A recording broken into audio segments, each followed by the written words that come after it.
Farms.com Market School with expert commodity analyst Moe Agostino is an online educational video series designed to help you, the farmer, improve your knowledge of grain marketing.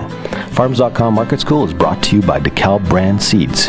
DeKalb, growing confidence. Today's video is all about knowing your cost of production. Our topics today include why cost of production is important, fixed versus variable costs, using corn as an example. So our first topic today is knowing your grain cost of production. Why is that important?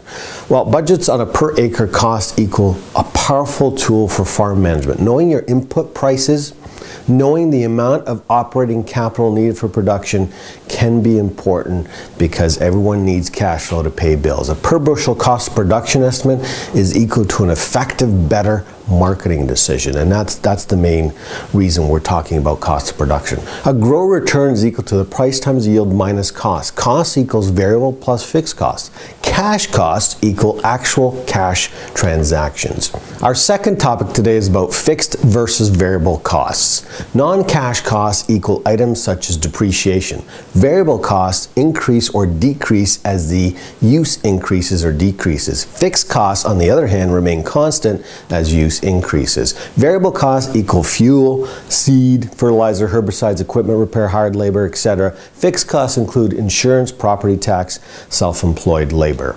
You still got to pay yourself, so I want to include a labor cost in there. You still got to feed the kids and they have to go to school. Here's an example of a tool we use in-house. It's just a spreadsheet that you put in, the farm, the date, corn, year, number of acres, yield average. You can use an average, high yield, or guaranteed bushel revenue, bushel yield, and then we plug in the numbers. We start off with seed, fertilizer, and so on and so forth. Total acres and yield. So the guaranteed revenue, insurance, bushel yield, the average or low. You can use a low or high yield.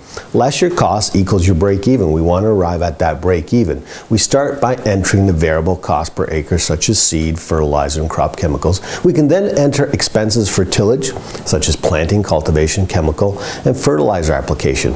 Custom rates can also be applied. So if you own your own equipment, maybe you apply depreciation costs. Work with your local accountant to figure that number out. If not, you can also use a custom rate for combining and that sort of thing. Harvesting costs equals combining, hauling, trucking, crop fuel, oil, repairs, and drying fuel. Utilities and marketing expenses can also be added to arrive at total variable costs.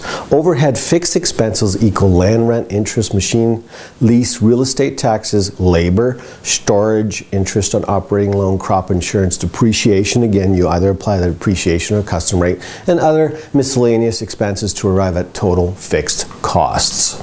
Your variable cost plus your fixed cost equals total cost. Applying a selling price per bushel, futures price, plus or minus your local basis equals your profit per acre or net price per bushel. In our corn example, let's assume that the futures price is $5.50 a bushel, and that includes basis. In 2011, 12, and 13, at or near record prices when corn was at $7.50 a bushel or better, plus or minus your local basis, it provided producers with very high record profits per acre. Prices have fallen, but knowing how many dollars you have at risk can help you pull the trigger and execute your marketing plan.